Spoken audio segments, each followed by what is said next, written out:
ఏంటి మరలా చెప్పండి, చెప్పాలి. ఈస్టర్ అనగా ఈస్టర్ అనగా ఏంటి? మీరు హల్లెలూయా చెప్పబడుతున్నాం ఇక్కడ బాగా. మీరు హల్లెలూయా. ఇలాంటప్పుడు ఇంకా బలంగా ఉండాలి. మనం ఎలా ఉండాలి? సాతాను ఏం చేస్తాడంటే, ఎప్పుడు మనం ఆరాధన చేస్తామా, ఎప్పుడు దేవుని స్తుతిస్తామా, ఎప్పుడు ప్రార్థన చేస్తామా, అప్పుడు ఏం చేస్తాడు?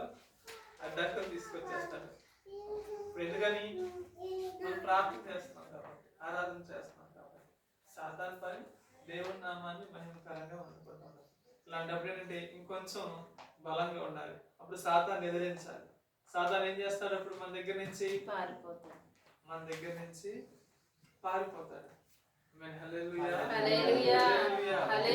ఎందుకంటే సాతాను పనే అది, మన ఆరాధన జరగకుండా ఉండాలని, దేవుడి నామాన్ని మహిమపరచకుండా ఉండాలి. మీ జీవితంలో అంతే. మీరు సాతాన్ని ఎదిరించలేనంత కాలము మీ వెంట పడతానే ఉంటాడు, మిమ్మల్ని భయపెడతానే ఉంటాడు. మీరు ఎప్పుడు సాతానికి ఎదురు తిరగడం ప్రారంభిస్తారో అప్పుడు దేవుడు మనల్ని బలంగా వాడుకుంటాడు. అయితే ఈరోజు ఈస్టర్ అంటే ఏంటి? పునరుద్ధానం. మనం శుక్రవారం ఏం జరిగింది? గుడ్ ఫ్రైడే, శుభ శుక్రవారం, మంచి శుక్రవారం. ఆ రోజు ఏం జరిగింది? యేసు ప్రభు వారు కలువరి శిలువలో మానవాళి పాపము నిమిత్తమై అందరి కోసం ఒకసారి శిలువలో మరణించడం జరిగింది. అయితే ఈ ఈస్టర్ రోజున, అంటే 3వ రోజు పునరుద్ధాన దినం నాడున ఆయన తిరిగి లేపబడ్డం జరిగింది. ఎందుకు లేపబడ్డాడు? ఆ రోజేమో మానవాళి పాపం నిమిత్తమై మరణించాడు. అయితే ఈ రోజు పునరుత్థానుడై లేచాడు. అంటే దీని అర్థం మరణము నుంచి జయము. మనకి మరణం అంటే ఇక నిద్రతో సమానం. మనము ఈ లోకంలో మరణిస్తే కొంతకాలం మనం నిద్రిస్తున్నట్లే. ఆయన రాబోతున్నాడు. ఏ విధముగా పునరుద్ధానుడై తిరిగి లేచాడో ఆయన మరలా వచ్చినప్పుడు మనం ఏం చేస్తాం? ఆయన రాజ్యంలో ఎత్తబడినే ఆయన రాజ్యంలో మనం ఉంటాం. ఇది మరణం అంటే ఈ లోకానికి మరణం అంటే భయము. క్రైస్తవులకి ఇది ఒక నిద్రే. క్రైస్తవులు ఎవరో మరణానికి భయపడరు. ఎందుకని? వారి విశ్వాసము, వారి నిరీక్షణ ఏంటి? ఇక్కడ నేను మరణించినా సరే తిరిగి లేస్తాను. మనం ఇక్కడ యాత్రికులను మాత్రమే. నేను చెప్పాను కదా, మనం ఈ లోకంలో యాత్రికులను మాత్రమే. ఒకవేళ నేను మరణించాను అనుకోండి, లేకపోతే నాకు అన్నారు అనుకోండి, నేను అమ్మో నా కుటుంబం ఏమైపోద్ది, నా ఇల్లు ఏమైపోద్ది, ఏమైపోద్ది అంటే బాధ్యతలను బట్టి, అయ్యో ఈ బాధ్యతలు నేనైతే కొంచెం సక్రమించేవాడిని, కొంచెం సక్రమంగా చేసేవాడిని అని కొంచెం దిగులు ఉంటుందేమో కానీ భయం అయితే ఉండదు. ఎందుకని? మరణిస్తే నేను ఎక్కడ ఉంటాను? రాజ్యం. అక్కడ ఏముంటది? వేదన లేదు, బాధ లేదు, శోకం లేదు, దుఃఖము. ఈ రోజు యేసు ప్రభు మరణాన్ని నుంచి తిరిగి లేచారు. దేవుని నామానికి స్తుతి కలుగును గాక. ఈ పునరుద్ధానము ఏంటో, ఈ పునరుద్ధానం ఆయన తిరిగి ఏ విధంగా లేచాడో మనకి ఒక 5 విషయాలు చెప్పి నా మాటలు నేను ముందుకు తీసుకువెళ్తాను. ఒక 5 విషయాలు నేను చెప్పాలని ఆశపడుతున్నాను. జాగ్రత్తగా నా మాటలు ఆలకించండి. మొట్టమొదటిగా మత్తయి సువార్త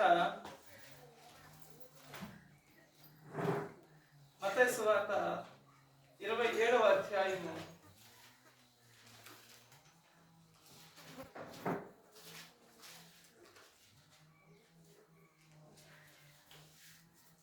62వ వచనం. మరునాడు అనగా సిద్ధపరుష దినమునకు మరుసటి దినమున ప్రధాన యాజకులను పరిసయ్యులను పిలాతును వద్దకు కూడి వచ్చి, అయ్యా, ఆ వంచకుడు సజీవుడై ఉండినప్పుడు 3 దినములైన తర్వాత నేను లేచుదనని చెప్పినది జ్ఞాపకం ఉన్నది. కాబట్టి 3వ దినము వరకు సమాధిని భద్రం చేయనాజ్ఞాపించుము. వారి శిష్యులు వచ్చి వారిని ఎత్తుకుని పోయి ఆయన మృతుల్లోనికి లేచినని ప్రజలలో చెప్పుదురేమో. అప్పుడు మొదటి వంచన కంటే కడపటి వంచన మరి చెడ్డదై ఉండునని చెప్పిరి. అందుకు పిలాతు, కావలి వారు ఉన్నారు కదా, మీరు వెళ్ళి 38వ అధ్యాయం మొదటి వచనం చదవండి. విశ్రాంతి దినము గడిచిపోయిన తర్వాత ఆ. ఆదివారమున తెల్లవారుచుండగా మగ్దలేని మరియయు వేరొక మరియయు సమాధిని చూడవచ్చి ఇదిగో ప్రభువు దూత పరలోకము నుండి దిగి వచ్చి రాయి పొర్లించి దాని మీద కూర్చుండెను. అప్పుడు మహాభూకంపం కలిగెను. ఆ దూత స్వరూపము మెరుపు వలె ఉండెను. అతని వస్త్రము హిమమంత తెల్లగా ఉండెను. అతనికి భయము పడుట వలన కావలి వారు వణికి చచ్చిన వారి వలె ఉండిరి. దూత ఆ స్త్రీలను చూచి, మీరు భయపడకుడి, సిలువ వేయబడిన యేసును మీరు వెతుకుచున్నారని నాకు తెలియను. ఆయన ఇక్కడ లేడు, తాను చెప్పినట్టే ఆయన లేచి ఉన్నాడు. రండి, ప్రభువు పండుకొనిన స్థలము చూచి త్వరగా వెళ్ళి ఆయన మృతులలో నుండి లేచి ఉన్నాడని ఆయన శిష్యులకు తెలియచేయండి. ఇదిగో ఆయన గలిలయలోనికి మీకు ముందుగా వెళ్ళుచున్నాడు, అక్కడ మీరు ఆయనను చూతురు. ఇదిగో మీతో చెప్పిన నేను. ఆమేన్. హల్లెలూయా. నజరేయుడైన యేసు ప్రభువు చెప్పిన రీతిగా 3వ దినమున తిరిగి లేచాడు. దీన్ని మనము ఎలా చేసుకుంటున్నాం? ఈస్టర్ వలె సెలబ్రేట్ చేసుకుంటున్నాం. ఎవరికైనా సరే మరణ దినం అంటే దుఃఖకరము, బాధించే సమయము, వేదన కలిగిన సమయము. కానీ క్రైస్తవులమైన మనము రోజు దాన్ని మనము జ్ఞాపకం చేసుకుంటాం. ప్రతి సంవత్సరం ఒక పండగలాగా దాన్ని జరుపుకుంటున్నాం. ఎందుకు అంటే మనకి మరణాన్ని నుంచి జయము కలిగింది. మనము మన మీద మరణం ఇక నుంచి ఏలుబాటు చేయదు. ఎందుని బట్టి నజరేయుడైన యేసు ప్రభు ఏ విధముగా మరణాన్ని జయించి తిరిగి లేచాడో, ఆయన్ని వెంబడిస్తున్న మనము, ఆయన యందు విశ్వాసం ఉంచుతున్న మనము కూడా మన మీద కూడా మరణానికి ఏలుబాటు లేదు. మనము కూడా మరణాన్ని జయిస్తాం.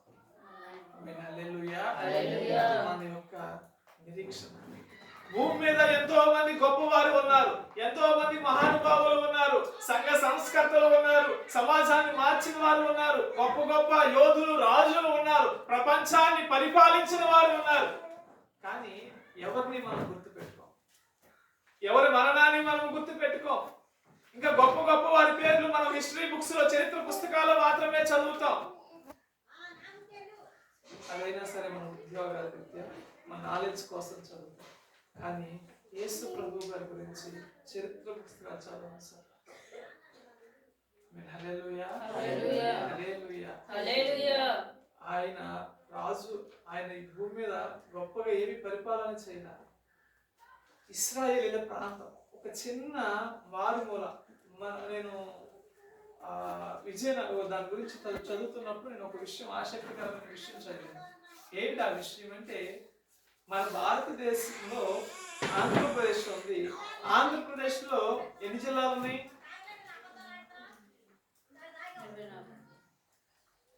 ఇటు వరకు 23 జిల్లాలు అనేవాళ్ళు ఉమ్మడి ఆంధ్రప్రదేశ్లో.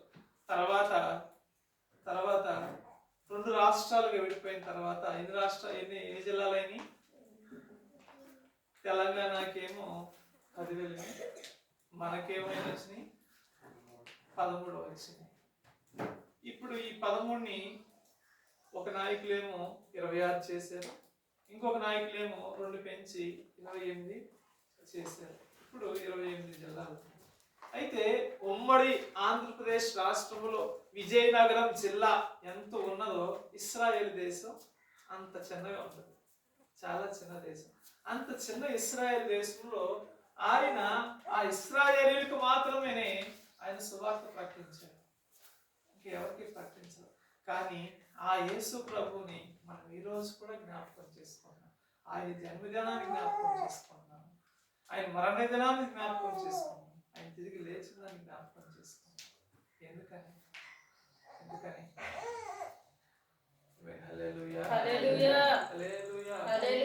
ఎందుకంటే ఆయన ఏ విధముగా లేచాడో మనం కూడా మన క్రైస్తవానికి మూలమే అది.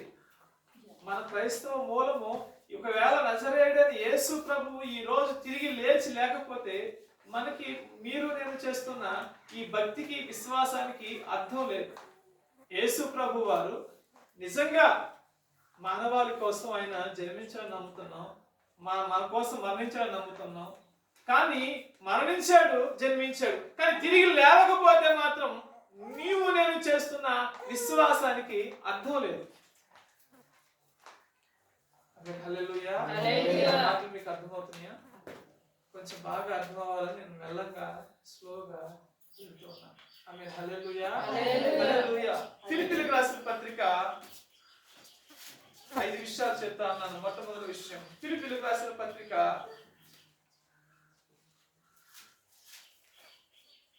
3వ అధ్యాయం 10వ వచనం. ఏ విధము చేతనైనను మృతులలో నుండి నాకు పునరుద్ధానము కలగవలెనని ఆయన మరణ విషయములో సమానుభావము గలవాడనై ఆయనను ఆయన పునరుద్ధాన బలమును ఎరుగు నిమిత్తమును ఆయన శ్రమలలో పాలివాడగుట ఎట్టిదో ఎరుగు నిమిత్తమును సమస్తమును నష్టపరుచుకొని వాటిని పెంటతో సమానముగా ఎంచుకొనుచున్నాను. ఆమేన్. హల్లెలూయా. హల్లెలూయా. దేవుని ప్రియులారా, ఇక్కడ పౌలు గారు చెప్తున్నది ఏంటి అంటే, ఆ పునరుద్ధానం గురించి ఆయన ఇంకా ఇన్ఫర్మేషన్ తెలుసుకోవాలనుకోవట్లేదు. ఇంకా ఎక్కువగా ఆయన ఏదో చెప్పాలని ఆసక్తి కాదు. అయితే ఆ పునరుద్ధాన అనుభవాన్ని నేను కూడా పొందుకోవాలి అని పౌలు గారు అనుకుంటున్నారు. పునరుద్ధాన అనుభవాన్ని నేను కూడా పొందాలి. పునరుద్ధానం అంటే ఏంటి? మరణం నుంచి తిరిగి లేవడం. నేను ఈ లోకంలో నేను మరణించినా సరే తిరిగి లెగిస్తాను. ఆ అనుభవాన్ని నాకు కావాలనుకుంటున్నాడు. ఆ పునరుద్ధాన అనుభవం నేను పొందుకోవడం కోసము ఈ లోకములో ధనమును ఇంకా సమస్తమును నేను ఎలా ఎంచుతున్నాను? పెంటతో నేను ఎంచుతున్నాను. ఈ పునరుద్ధాన అనుభవాన్ని నేను పొందడం నిమిత్తమే సమస్తమును నాకు వ్యర్థమైనదిగా, ఉపయోగం లేనిదిగా నేను ఎంచుకుంటూ ఉన్నాను. దేవుని సంగమా, నజరేయుడైన క్రీస్తును మనం అనుసరిస్తూ ఉన్న మనము ఈ పునరుద్ధాన అనుభవము, ఈ నిరీక్షణ లేకపోతే నీవు నేను చేస్తున్న ఈ భక్తికి, ఈ విశ్వాసానికి, ఈ ప్రయాణానికి, ఈ యాత్రకి అర్థం లేదు. మనం యాత్ర చేయ దినములు కొద్దిగా ఉన్నాయి. ఈ కొద్ది దినములో, ఈ యాత్రా దినములలో మనం క్రీస్తు యొక్క పునరుద్ధాన అనుభవం కలిగిన వారమై మనం ఉండాలి. ఏంటి అనుభవం అంటే, నజరేయుడైన యేసు ప్రభువు వారు మరణించి ఏ విధముగా తిరిగి లేచాడో నేను కూడా ఈ లోకంలో నేను మరణిస్తే తిరిగి లెగుస్తాను అని ఒక నిరీక్షణ మనకి కావాలి. ఆ నిరీక్షణ ఉంటే చావు వచ్చినా మనం భయపడం, రోగం వచ్చినా సరే భయపడం, ధనము పోయినా సరే భయపడం, ఏది ఉన్నా సరే కష్టం వచ్చినా, బాధ వచ్చినా, యాదన వచ్చినా, ఏది వచ్చినా భయపడం. ఎందుకంటే నేను ఈ లోకస్తుడు. దేవుని ప్రియసారా, నేను డిప్లొమా చదువుతున్నాను. సమయం డిప్లొమా పాలిటెక్నికల్ చదువుతున్నాను. మా తల్లి గారు చెప్పిన చిన్న వయసు చనిపోయారు.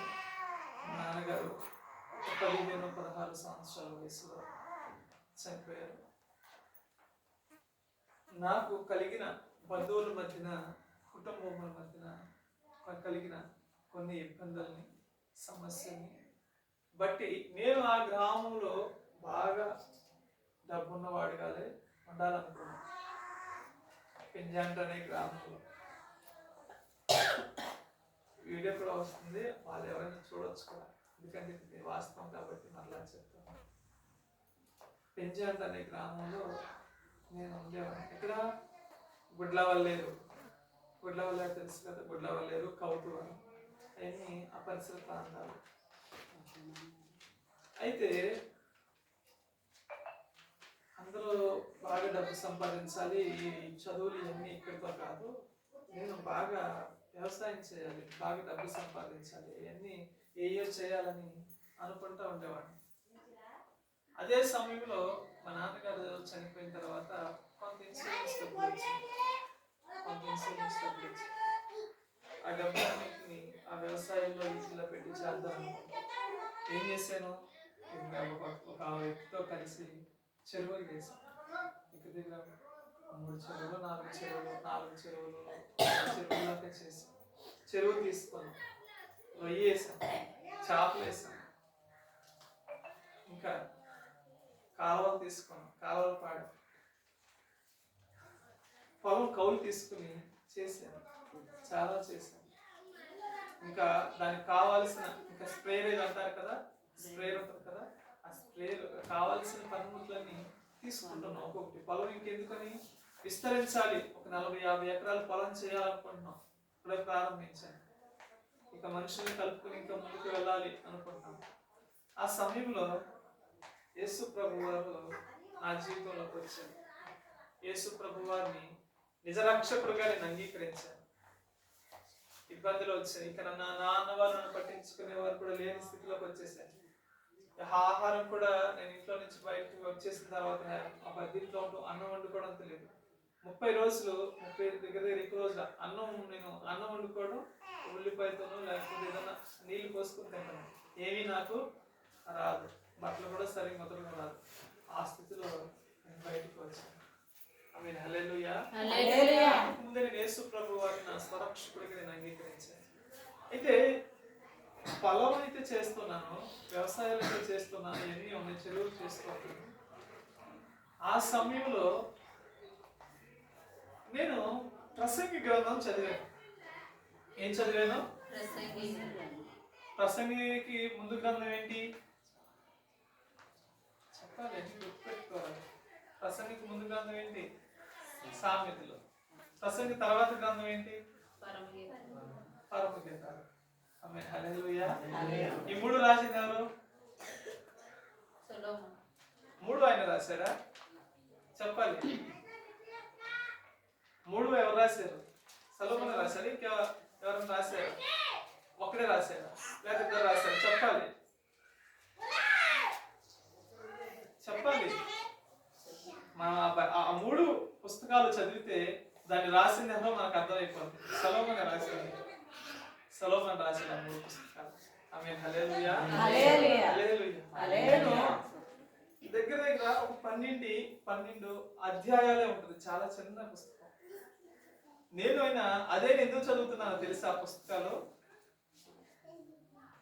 కీర్తనలు చదివితేనేమో కష్టాల్లో ఆదరింపబడతాం, కీర్తనలు చదివితే కష్టాల్లో ఆదరింపబడతాం. ఈ సామెతలు చదివితేనేమో జ్ఞానం గెయిన్ చేసుకుంటాం, జ్ఞానం, తెలివి గలవాళ్ళు అవుతాం, జ్ఞానం వస్తుంది. నేను కొంచెం అమాయకంగా ఉంటాను కదా, ఇప్పటికే చాలా మంది దగ్గర మోసపోతున్నాను. నాకు అసలు ఏం తెలియదు, ఎవరి దగ్గర ఎట్లా ఉండాలి, ఎలా మాట్లాడాలో, ఏం చేయాలో కూడా నాకేం తెలియదు. ఈ సామెతలు చదువుతారులని సామెతలు చదువుతా, కొంచెం జ్ఞానవంతులుగా ఉండాలని. చాలా విషయాలు తెలుస్తుంది. ఆ సామెతలు చదివిన విషయాలు నా జీవితంలో పెట్టుకుంటే నా జీవితం ఆశ్చర్యపడుతుంది. ఆ గ్రంథంలో ఏది ఉందో నాకు తెలియదు, అర్థం కావట్లేదు, కానీ నాకేం అర్థమైందో అలా నేను జీవిస్తాను అంతే. నా జీవితం కొంచెం కొంచెంగా మారుతూ వస్తుంది, కొంచెం కొంచెంగా మారుతూ వస్తుంది. సర్లే, ఇది రాసింది నేను కదా, సొలొమోను కదా, ఈ తర్వాత పుస్తకం కూడా చదవాలి అని ప్రసంగి చదివాను. ప్రసంగి చదివితే దీనిలో కూడా మంచి జ్ఞానం ఉన్నది, కానీ ఈ సామెతల్లో సంపాదించిన జ్ఞానము మన ఉన్నత స్థితికి లేకపోతే గొప్పగా ఉండడానికి మనకు పనిచేస్తుంది, భక్తి చేయడానికి పనిచేస్తుంది. అయితే ఈ అన్నిటికీ మూలం ఏంటంటే ఇవన్నీ ఈ ప్రసంగ గ్రంథానికి వచ్చేసరికి ఏం చెప్తుంది? సమస్తమును వ్యర్థం. నేను ఈ లోకంలో సంతోషం ఏంటో నాకు తెలియాలని అనేక మంది నేను వివాహం చేసుకున్నాను. 700 మందిని ఉపపత్నుల్ని, 300 మంది భార్యని నేను చేసుకున్నాను. అయినా దాంట్లో సంతోషం లేదు.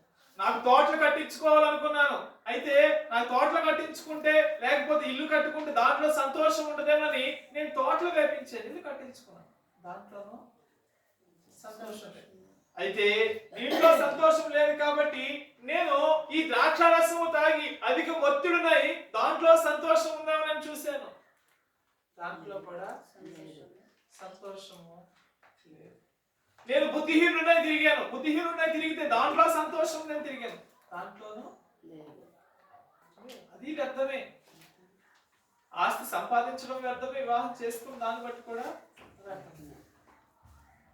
దేవుడి నామానికి స్తుతి కలుగును గాక. అయితే నేను చేసినా వ్యర్థము. ఈ భూమి మీద మానవుడు అనుభవించని చేయలేనివి కూడా నేను చేయగలిగాను. అన్ని ఆఖరికి ఏంటిది? వ్యర్థమే. సూర్యుని కింద జరుగుతున్నవి సమస్తమును వ్యర్థమే. భూమి మీద ప్రారంభం నుంచి భూమి మీద ఉన్నవి అవి మరలా సృష్టిగా చేయబడుతుంది. ఈ భూమి మీద కంప్యూటర్స్ ఉన్నాయి. ఆ కంప్యూటర్స్ చాలా గొప్పగా ఉంటుంది. కొన్ని విషయాలు నేర్చుకోవాలంటే చాలా ఆసక్తిగా ఉంటుంది. దాంట్లో అన్నీ ఉంటాయి కదా. అయితే అది ఎలా తయారు చేశారు? ఆకాశం నుంచి, లేకపోతే వారు సొంతంగా ఏం తయారు చేశారా? లేదు కదా. భూమి మీద ఉన్న పదార్థములతోనే వారు తయారు చేశారు. అది సృష్టిలో ఉన్న వాటిని ప్రతి సృష్టి ద్వారా వారు తయారు చేశారు. అంతే కదా. అంటే భూమి మీద ఉన్నది కొత్తది ఏది లేదు, సమస్తమును వ్యర్థమే. అయితే ఒకటి మాత్రం నేను చూసుకోగలిగాను. ఏంటిదంటే, ఒకడు తన భార్య పిల్లలతో కలిసి తన భోజనపు బల్ల చుట్టూ కూర్చొని తన కష్టాన్ని తాను అనుభవిస్తూ, ఏదో గొప్ప అవసరం, ఆ రోజు తన కష్టపడిన కష్టాన్ని తాను అనుభవిస్తూ తన భార్య బిడ్డలతో అన్న వస్త్రములు కలిగి జీవించడమే ఒక మనిషి జీవిస్తే చాలు. ఇక మిగిలిందల్లా వ్యర్థమే అని ఎవరు చెప్తున్నారు? అసలు వాళ్ళు చెప్తున్నారు. దేవుని ఆత్మ చేత ఆ గ్రంథంలో మాటలు రాయడం జరిగింది. దేవుని నామానికి మహిమ కలుగుతుంది. ఆ మాటలు చదివిన నాకు అనిపించింది, నిజమే కదా, ఈ మాటలు చాలా లోతుగా ఉన్నాయి కదా. ఇవన్నీ భూమి మీద ఉన్న విషయాలన్నీ వ్యర్థమే కదా. నేను ఇంత సంపాదించాలనుకుంటున్నాను, ఇంత సంపాదించిన తర్వాత నేను ఒక్కడనే ఉన్నాను. మరణిస్తే ఇవన్నీ నేనేం చేసుకుంటాను? వ్యర్థమే కదా. ఎంత డబ్బు సంపాదించాను, లేకపోతే నేను మంచి పేరు సంపాదిస్తాను, ఏంటిది? అది వ్యర్థమే కదా. అయితే నేను వెళ్ళాల్సింది ఏంటి? నా ప్రయాణం ఏంటి? నేను పునరుద్ధానుడినై నజరేయుడైన యేసు ప్రభువు భూమి మీదకి తిరిగి వచ్చినప్పుడు నేను కూడా మహిమ శరీరముతో తిరిగి లేచి వెళ్ళాలి. అంతే కదా. అప్పుడు నాకు అనిపించేది, పొలాలు నాకు విడిచిపెట్టేశాను, అన్నిట్లో నష్టం వచ్చింది. కాలువలు కొన్న పాడం, కాలువలు విడిచిపెట్టేశాను. చెరువులు సరిగ్గా పట్టలేదు, వదిలేసాను. వచ్చినట్టు కొంచెం పట్టిన వాళ్ళకి కొంచెం నష్టాలు వచ్చాయి. ఇవన్నీ వ్యర్థం అని నా మనసు అంతా దేని మీద ఉంటుంది? దేవుడి మీదే ఉంటుంది. ఈ భూమి మీద సమస్తం వ్యర్థం. దేవుడు ఉంటే చాలు. నా జీవితం అదే. ఈ ధనం ఏంటిది? ఈ భూమి మీద మన అవసరం తీరడం కోసమే. ధనం వ్యర్థం అని నేను అనట్లా, అది మన అవసరాలను తీర్చడం కోసం. అంతేకాదు మనల్ని పరలోక రాజ్యం తీసుకెళ్ళలేదు. మనల్ని తీసుకెళ్ళేది అని నేను అప్పుడు ఆయన స్వరక్షకుడుగా అంగీకరించి అప్పటి నుంచి నేను నమ్మకముగా భక్తి చేసుకొస్తాను. ఆయన పునరుద్ధానం నిమిత్తమే నేను, ఆయన ఏ విధముగా తిరిగి లేచారు, నేను కూడా ఆ విధంగా రాజ్యములో ఉంటాను అని ఒక నిరీక్షణ బట్టి నేను ప్రభువుని నా స్వరక్షకుడుగా అంగీకరించాను. దేవుని సంగమా, మనం కూడా ఈరోజు ప్రభు సన్నిధిలో నడుస్తూ ఉన్నాం.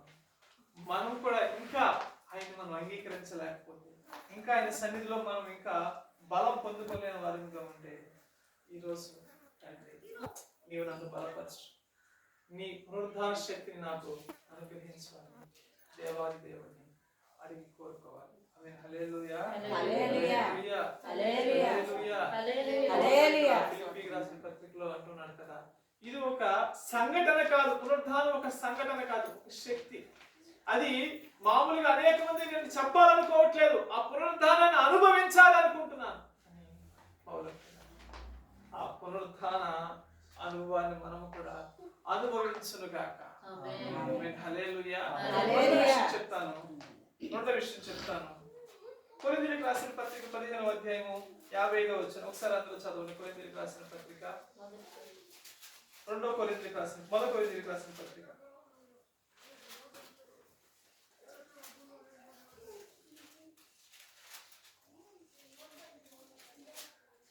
చదవండి. 1 కొరింథీయులకు రాసిన పత్రిక 55వ వచనం, 15వ అధ్యాయం 55వ వచనం. నేను చదువునా?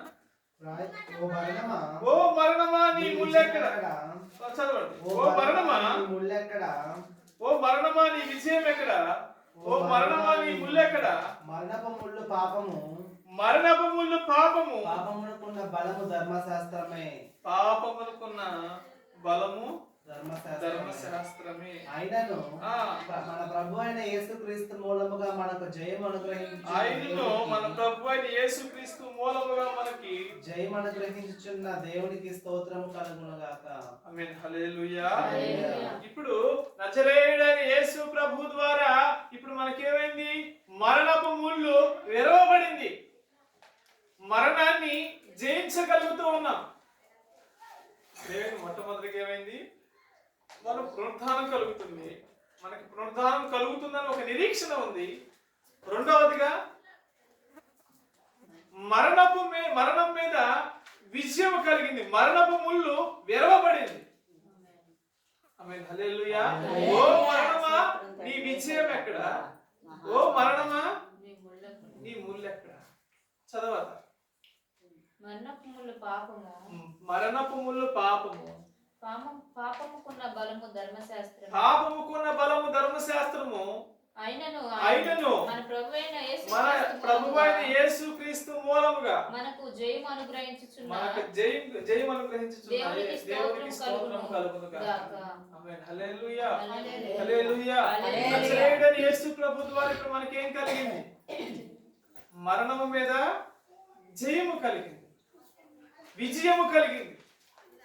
ఇప్పుడు మీరు ఇక్కడి నుంచి నేను చనిపోతానేమో దిగులు పడాల్సిన అవసరం లేదు. అయ్యో నా బిడ్డలు ఇప్పుడు ఏమైపోతారని దిగులు పడాల్సిన అవసరం లేదు. అయితే ఇప్పుడు మీరు చేయాల్సింది మరణమును గురించి, రోగమును గురించి, సమస్యల గురించి చింతించాల్సిన సమయం కాదు. మీరు చింతించాల్సింది, ఎందుకంటే మన కుటుంబస్తుల్లో ఉన్నవారు ఈ మరణానికి బలి అయిపోతారేమో, నజరేయుడైన యేసుక్రీస్తుని తమ స్వరక్షకులుగా అంగీకరించకుండా మరణిస్తే నరకానికి వెళ్ళిపోతారేమో, వారి కోసము ప్రార్థన చేయాలి, వారి కోసము కన్నీరు కార్చాలి, వారి కోసము చింతించాలి. ఇది ఆ సమయం.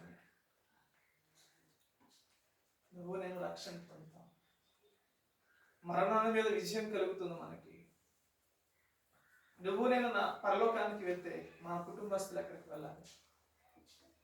పరలోక రాజ్యానికి వెళ్ళాలి. ఇప్పుడు మనము తెలుసుకున్న దాన్ని ఇతరులకి పంచాలి. అవునా కదా?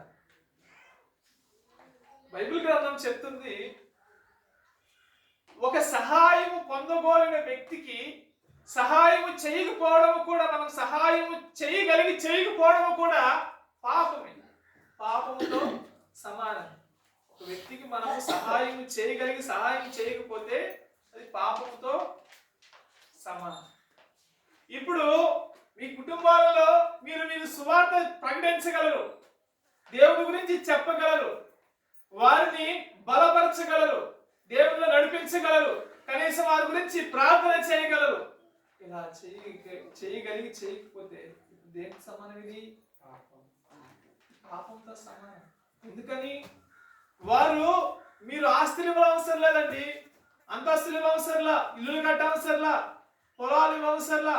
వారిని మీరు దేవుని పరిచయం చేయండి, క్రీస్తుని పరిచయం చేయండి. వారు యుగయుగాలు క్రీస్తుతో పాటు జీవిస్తారు. లేకపోతే మీరు చేసిన శ్రీ క్రీస్తు గురించి ప్రకటించకపోవడం బట్టి వారు యుగయుగాలు నరకంలో ఉండబోతున్నారు. మీరు ఈ భూమి మీద ఎంత కష్టపడి ఎంత మీరు బాగుండాలని కోరుకునేవారు ఈ భూమి మీద వరకే బాగుంటారేమో, అక్కడ బాగుంటలేదు. ఎందుకని? ఈ లోకములో మరణాన్ని వారు జయించరా. వారు మరణాన్ని జయించాలి అంటే క్రీస్తుని తమ స్వరక్షకుడిగా అంగీకరించాలి. ఆయన ద్వారానే మార్గమే ఉన్నది. నేనే మార్గమును, నేనే జీవమును, నేనే సత్యము.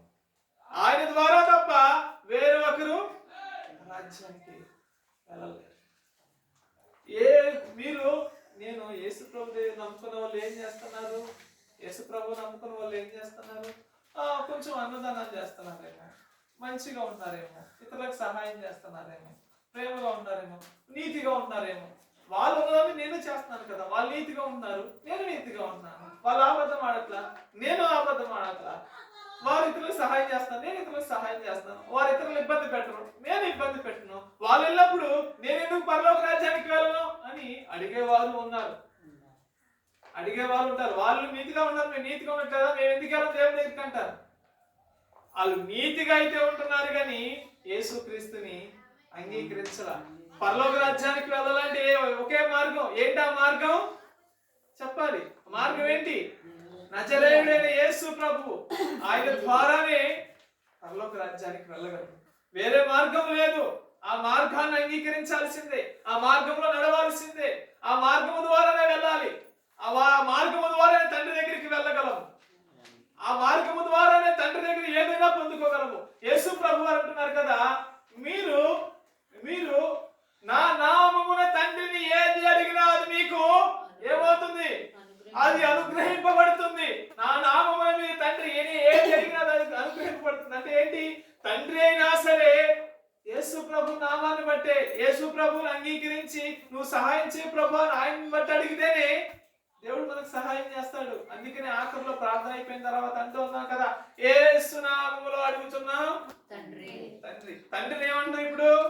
యేసు నామములో తండ్రిని మనము వేడుకుంటున్నాం, అడుగుతూ ఉన్నాం. దేవుడు నామానికి స్తుతి కలుగును గాక. హల్లెలూయా, హల్లెలూయా, హల్లెలూయా. మిగిలిన 3 విషయాలు కూడా నేను చెప్పాలని ఆశపడుతున్నాను. మొట్టమొదటి విషయం ఏంటి? మనకి పునరుద్ధానము కలుగుతుందని ఒక నిరీక్షణ కలిగింది. ఇప్పుడేంటి? మరణం మీద మనకి విజయము కలిగింది. క్రీస్తునందున్న మనకి మరణం మీద విజయం కలిగింది. 3వ విషయం కూడా నేను చెప్పాలని ఆశపడుతున్నాను. ఆమేన్, హల్లెలూయా. రోమీయులకు రాసిన పత్రిక 6వ అధ్యాయము 4వ వచనం. రోమీయులకు రాసిన పత్రిక 6వ అధ్యాయము 4వ వచనం. ఎవరు తీస్తే వారు ముందు చదవండి. Page number 137. కాబట్టి తండ్రి మహిమ వలన క్రీస్తు మృతులలో నుండి ఎలా లేపబడినో అలాగే మనమును నూతన జీవము పొందిన వారమై నడుచుకున్నట్లు మనము బాప్తిస్మము వలన మరణములో పాలు పొందుటకై ఆయనతో కూడా పాతి పెట్టబడితిమి. హల్లెలూయా, హల్లెలూయా. మారు మనసు బాప్తిస్మం ద్వారా ఇప్పుడేమైంది? మీకు చాలా జాగ్రత్తగా ఉంది. మన బాప్తిస్మము ద్వారా మనము కూడా ఆయన వలె పాతి పెట్టబడిన వారిమైతిమి అని పౌలు గారు చెప్తూ ఉన్నారు. అంటే మీకు ఇంకా బాగా అర్థం అవ్వాలంటే నేను కొంచెం బాగా చెప్తాను. యేసు ప్రభు వారు స్వరక్షకుడు అన్నారు. మీరు బాప్తిసం పొందారు కదా, బాప్తిసం పొందినప్పుడు పాస్టర్ గారు ఏమడిగారు? తీర్మానాలు అడిగారు. ఆయన సొంత రక్షకుడుగా స్వరక్షకుడుగా అంగీకరిస్తున్నావా? అంగీకరిస్తున్నామండి. మరణమైనా బ్రతుకైనా చావైనా ఇబ్బంది అయినా లేపైనా కలిమైనా ఏదైనా క్రీస్తుని విడవకుండా నమ్మకంగా ఉంటావా? ఉంటానండి. నీవు బ్రతుకున్నంత వరకు నమ్మకంగా ఉంటావా? ఉంటానండి. కొన్ని సమస్యలు వచ్చినా సరే క్రీస్తుని విడవకుండా ఉంటావా? ఉంటానండి. హల్లెలూయా, హల్లెలూయా, హల్లెలూయా. ఎన్నో తీర్మానాలు చేసావా లేదా? ఎన్ని తీర్మానాలు చేసావా? చేసిన తర్వాత ఇంకా మనం మా మందిరానికి క్రమ విషయంలోను పరిశుద్ధత విషయంలోను అన్ని తీర్మానాలు చేసాం దేవుని దగ్గర.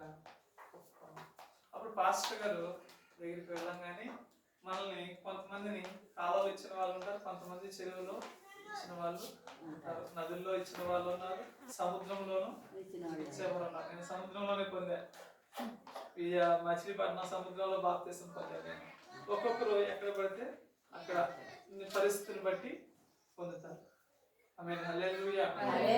పొందినప్పుడు పాస్టర్ గారు ఏం చేస్తారంటే మనకి తీసుకెళ్ళి నీటిలో ఇట్లా ముంచి ఇట్లా లేపుతారు. నీటిలో ముంచి లేపుతారు. దాని అర్థం ఏంటి?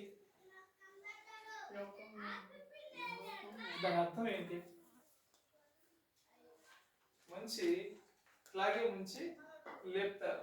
అసలు యేసు ప్రభు నేను స్వరక్షకుడు అంగీకరిస్తున్నాను కదా ఇంక ఈ బాప్తిస్మం ఎందుకు? దాని అర్థం ఏంటి అసలు?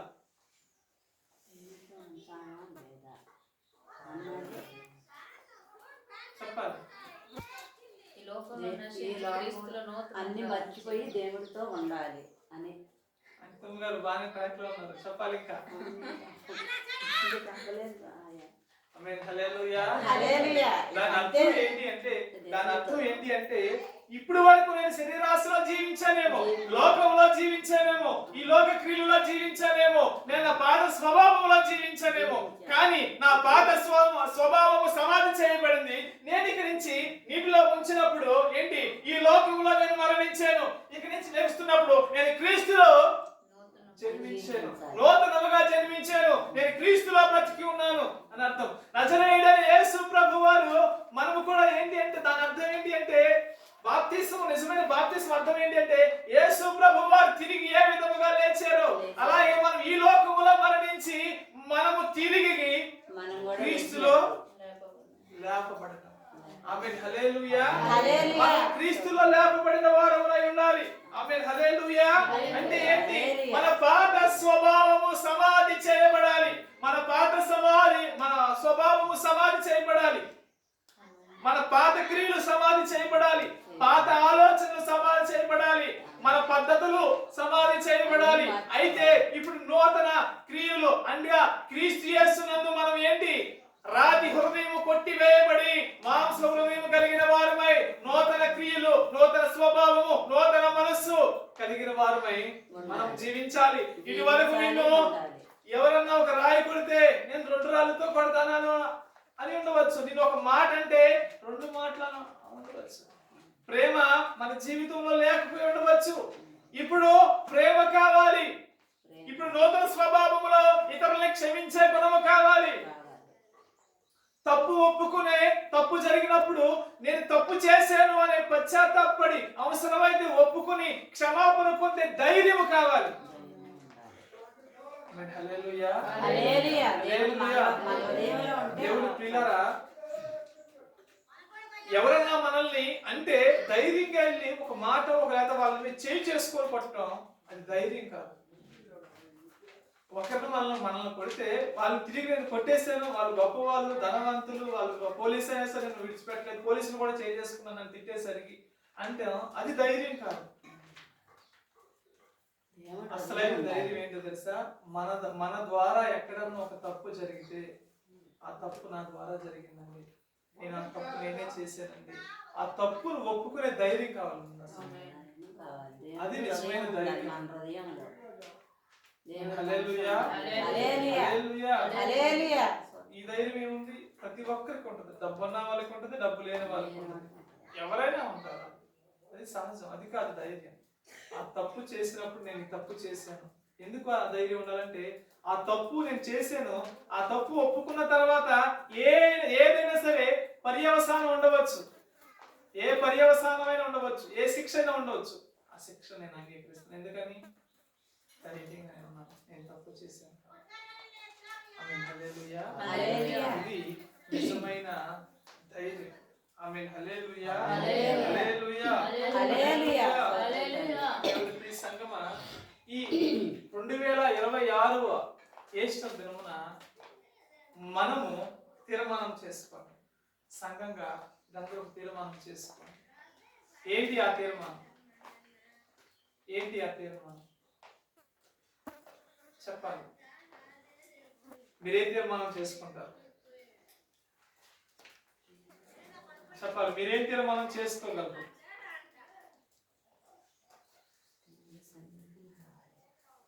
అర్థంగా దేవుని సన్నిధికి వస్తానని తీర్మానం చేసుకుంటున్నారు. ఇంకా మీరు ఇంకా ఏ రోజు రాకపోయింది మీ ఇంటికి వచ్చి అడుగుతా, ఎందుకు రాలేదమ్మా అడుగుతా. దేవుని సన్నిధికి నడవాలి. దేవుని సన్నిధికి నడవాలి. చెప్పాలి. మరి ఇంకా కావాల్సింది ఏముందో, నాకు ఆరోగ్యం ఇస్తే బతికినంతకాలం దేవుడి సన్నిధికి నడవాలని నాకు ఆశ. దేవుడు బతికించాడు నన్ను. అక్షతమ్మ గారికి దేవుడు ఆరోగ్యం ఇవ్వకపోయినా సరే బ్రతికినంత కాలం వస్తారని ఒక తీర్మానానికి రావాలి. అది నిజమైన విశ్వాసం. ఆమేన్. హల్లెలూయా. హల్లెలూయా. ఇంకా ఎలాంటి తీర్మానం? ఇప్పుడే కాదు, అప్పుడే అప్పుడు ఆరోగ్యం బాగున్నప్పుడే నేను హల్లెలూయా. దేవుని నామానికి హల్లెలూయా. తీర్మానం తీసుకోవాలి. ఈ 2026 ఈస్టర్ దినమున నా పాత స్వభావాన్ని నేను విడిచిపెడుతున్నాను తండ్రి. సంఘములోనే చెప్తున్నాను, నేను పాపం జరిగిందో ఇబ్బంది ఏదైనా సరే ఆ పాత స్వభావాన్ని నేను ఇక్కడి నుంచి విడిచిపెడుతున్నాను. నూతనముగా క్రీస్తు యొక్క స్వారూప్యములో మారడానికి క్రీస్తు వలె నేను జీవిస్తాను అని తీర్మానం తీసుకోవాలి. మీరు తీర్మానం తీసుకోగలరు ధైర్యంగా.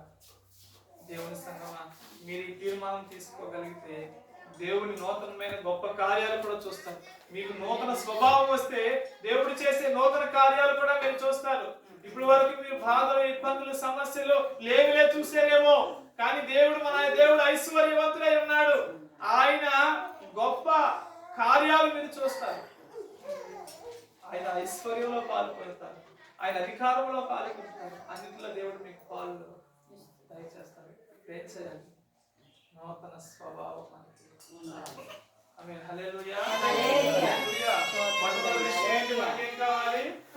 పునరుద్ధానం కలుగుతుందని ఒక నిరీక్షణ కలిగింది. నజరేయుడైన యేసు ప్రభువు పునరుద్ధానం బట్టి నేను కూడా తిరిగి లేస్తానని నిరీక్షణ కలిగింది. రెండవదిగా ఏంటి? మరణపు ముళ్ళు విరవబడింది. మరణం పైన మనకేం కలిగింది? విజయము కలిగింది. మూడవది ఏంటి? ఇప్పుడు పాత స్వభావము సమాధి చేయబడాలి. ఈ 2026 ఏప్రిల్ ఈ ఈస్టర్ శుభదినమున మన పాత స్వభావము సమాధి చేయబడాలి. నాలుగో విషయం మత్తయి సువార్త 28వ అధ్యాయం. మత్తయి సువార్త 27వ అధ్యాయం.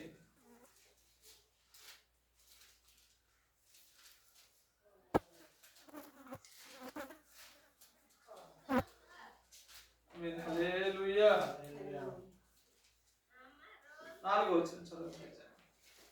5వ వచనం చదవండి. అతడు ఆ వెండి నాణెములు దేవాలయంలో పారవేసి 22వ వచనం చదవండి. ఇదిగో ప్రభుదూత 28:7 రెండవ వచనం. ఇదిగో ప్రభుదూత పరలోకం నుండి దిగివచ్చి రాయి పొర్లించి దాని మీద కూర్చుండెను. అప్పుడు మహా భూకంపము కలిగెను. ఆమేన్. హల్లెలూయా. హల్లెలూయా. ఏమైంది? రాయి దొర్లింపబడింది, పక్కకి జరపడము జరిగింది. ఆమేన్. హల్లెలూయా. హల్లెలూయా. దేవుని ప్రియ సంగమా, మన జీవితంలో కూడా ఇలాంటి దొర్లింపబడలేని కష్టాలు, సమస్యలు ఎన్నో ఉండవచ్చు. కానీ మనము నజరేయుడైన యేసు ప్రభువునందు విశ్వాసం ఉంచాలి. ఎలాంటి విశ్వాసం? ఆయనే నాకు సహాయం చేయగలడు, ఆయనే నా జీవితాన్ని మార్చగలడు అని మనకి ఏం కావాలి? విశ్వాసం కావాలి. అప్పుడు మన జీవితంలో ఉన్న అడ్డంకులన్నీ దొర్లింపబడతాయి. అప్పుడు అవన్నీ తొలగిపోబడతాయి. మీరు వచ్చారు, మగ్దలేని మరియ వీళ్ళందరూ వచ్చారు. వచ్చి యేసు ప్రభువుని ఎక్కడ వెతుకుతూ ఉన్నారు? సమాధిలో వెతుకుతున్నారు. ఆయన ఎక్కడ ఉన్నాడు? గలిలయకి మీకన్నా ముందుగా వెళ్ళారు, మీరు అక్కడికి వెళ్ళండి అని చెప్తున్నారు. దేవుని సంగమా, మన సమస్యలు, మన ఇబ్బందులు అన్ని దొర్లింపబడని దేవుడు మనకన్నా ముందుగా వెళ్ళి మార్గాన్ని సుగమం చేయబోతూ ఉన్నాడు.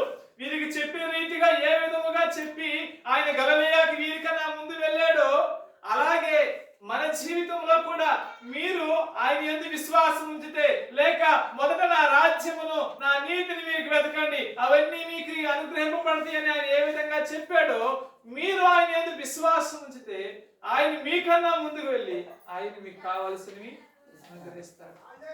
హల్లెలూయా. హల్లెలూయా.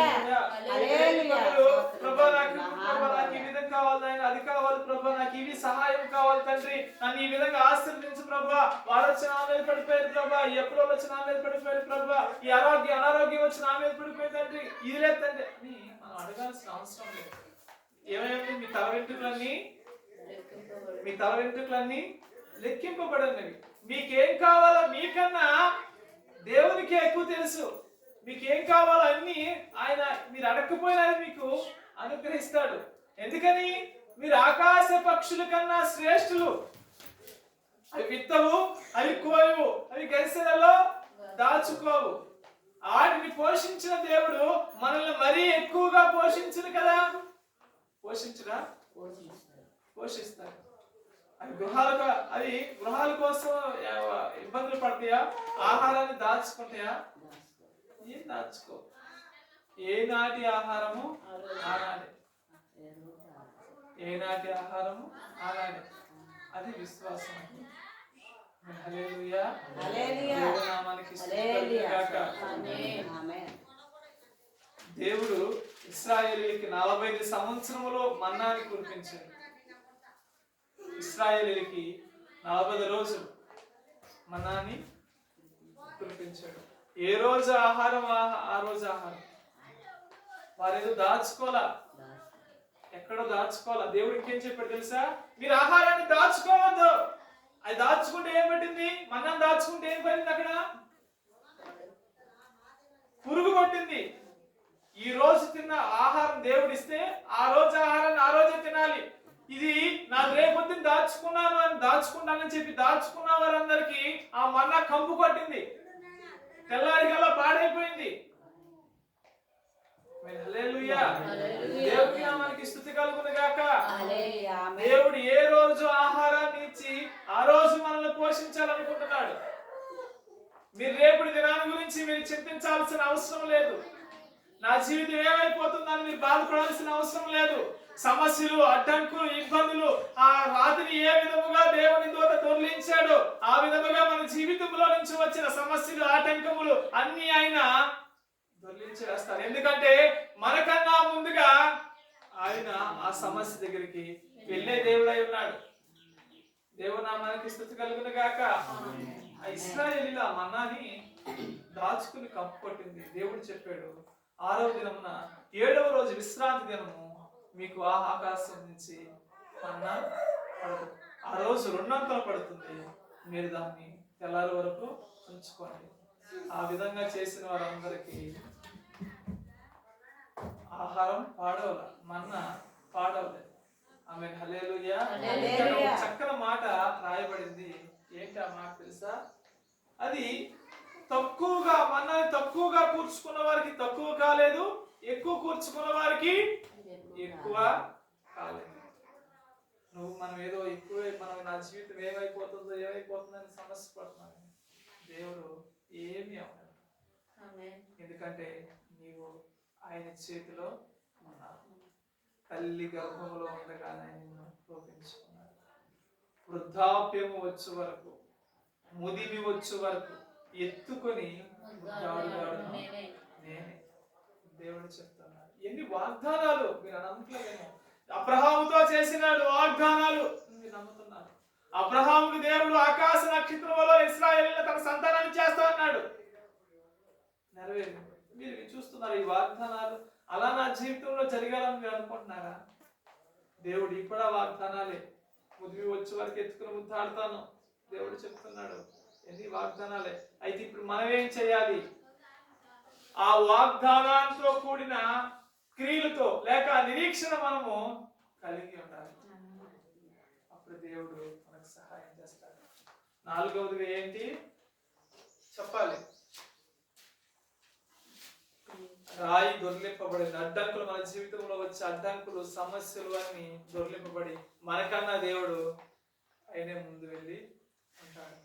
ఆఖరి విషయాన్ని, సమయం అయిపోయింది, ఆఖరి విషయం చెప్పిన మాటలు నేను ముగించేస్తాను. ఆమె హల్లెలూయా.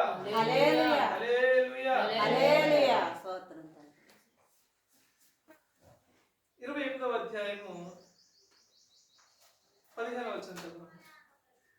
అప్పుడు వారు ఆ ద్రవ్యం తీసుకొని తమకు బోధింపబడిన ప్రకారం చేస్తే ఈ మాట యూదులలో వ్యాపించి నేటి వరకు ప్రసిద్ధమై ఉన్నది. 11 మంది శిష్యులు యేసు తమకు నిర్ణయించిన గలిలయలోని కొండకు వెళ్ళిరి. వారు ఆయనను చూసి ఆయన మృతిని గాని కొందరు సందేహించిరి. మార్క్స్ వార్త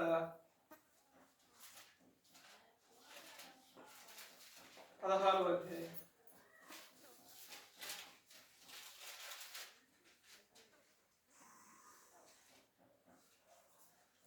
12వ వచనం చదవండి. ఆ తరువాత వారిలో ఇద్దరు ఒక పల్లెటూరు ఆ తరువాత వారిలో ఇద్దరు ఒక పల్లెటూరికి నడిచిపోవచ్చుండగా ఆయన మారు రూపము గలవాడై వారికి ప్రత్యక్షమాయెను. వారు వెళ్ళి తక్కిన వారికి ఆ సంగతి తెలియజేసిరి గాని వారు వీరి మాటలైనను నమ్మకపోయిరి. ఆమేన్. హల్లెలూయా, హల్లెలూయా. ఐదో విషయము, పునరుద్ధానుడైన యేసుక్రీస్తుతో సహవాసం చేసేవారుగా మనం ఉండాలి. ఐదో విషయం ఏంటి? యేసు ప్రభుతో సహవాసం చేసేవారుగా ఉండాలి. ఎమ్మాయి మార్గములో యేసు ప్రభువు చేసిన కార్యాలను చెప్పుకుంటూ ఆయన చేసిన అద్భుతాలను చెప్పుకుంటూ వారికి మార్గములో వెళుతుంటే యేసు ప్రభు వారికి ఏం చేశాడు? ఆ మార్గ మధ్యంలో వారి ఇంటి దాకా వెళ్ళేదాకా వారితో మాట్లాడుతూ ఏం జరిగింది, యెరూషలేములో ఏం జరిగింది అని చెప్తూ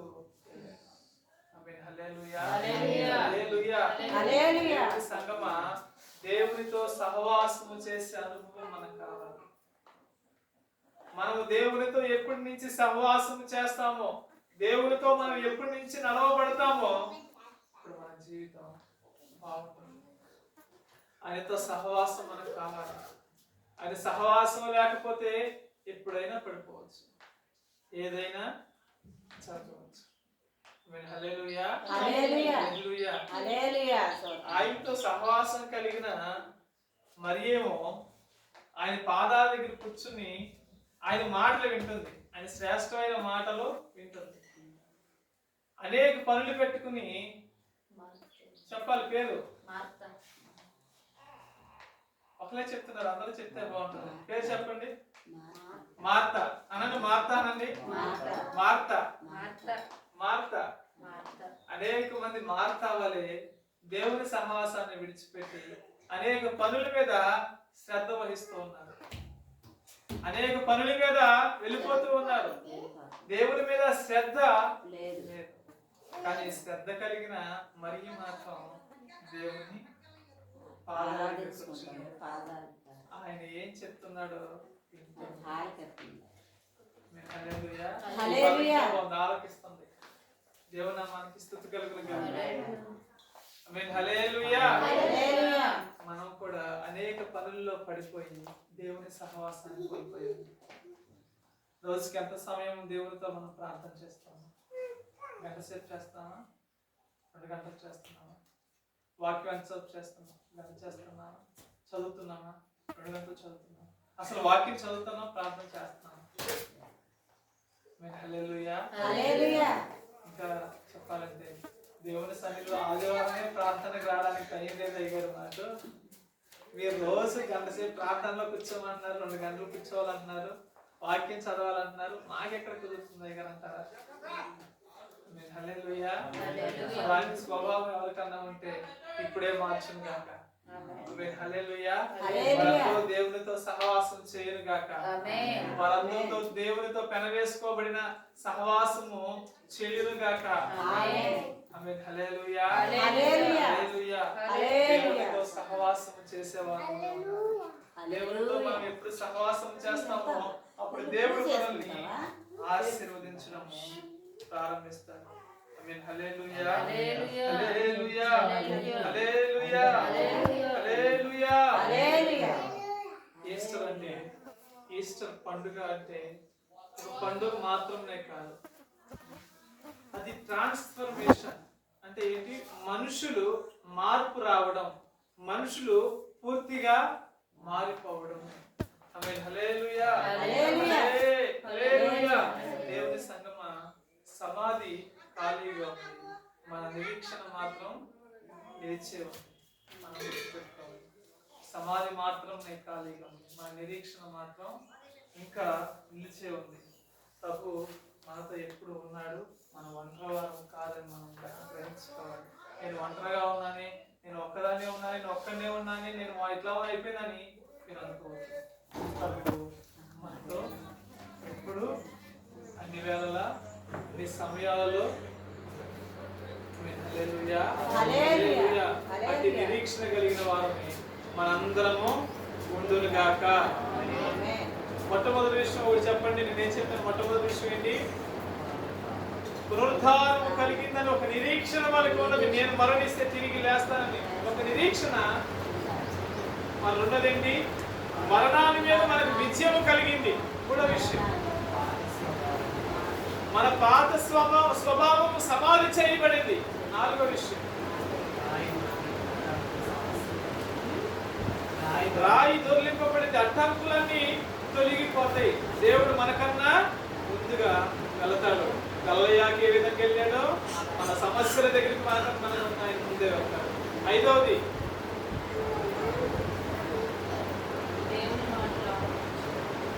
దేవునితో సహవాసము చేసేవారుగా ఉండాలి. ఈ మార్గములో ఇద్దరు పల్లెటూరు వెళ్తున్న మార్గస్తులు ఏ విధముగా దేవునితో సహవాసాన్ని కోరుకున్నారు, ఆయన సహవాసంలో నడిచి వెళ్ళారు. ఆ విధమైన సహవాసం మనకి కావాలి. ఐదవది సహవాసం. ఇది నిజమైన పునరుత్థానం. ఇది నిజమైన పునరుత్థాన జీవితం. ఆమేన్. హల్లెలూయా, హల్లెలూయా, హల్లెలూయా. ఇలా మనం జీవిస్తే, ఈ పునరుత్థానం నిజమైన పునరుత్థానం ద్వారా మనం వెళ్తే, అప్పుడు మనకి కలిగేది ఏంటి? మరణము నుంచి జీవంకి. క్రీస్తు యొక్క పునరుత్థానం బట్టి మనకేమైంది? మరణము నుంచి జీవముకి మనం వెళ్ళాం. ఒకసారి చెప్పండి, అందరం ఒకసారి చెప్తాం. దేవుని పునరుత్థానమును బట్టి మరణము నుంచి జీవముకు నేను వెళ్ళాను. దేవుని పునరుత్థానమును బట్టి మరణము నుండి జీవముకు నేను వెళ్ళాను. దేవుని పునరుత్థానమును బట్టి మరణము నుండి జీవముకు నేను వెళ్ళాను. హల్లెలూయా. నిరీక్షణ కలిగిన వారు ఈ కృపా కాపుదల దేవుడు మనకి అనుగ్రహించిన గాక. ఈ మాట దేవుడు మన నికుల్లో దీనికి ఆశీర్వదించిన గాక. ప్రార్థన చేస్తున్నాం.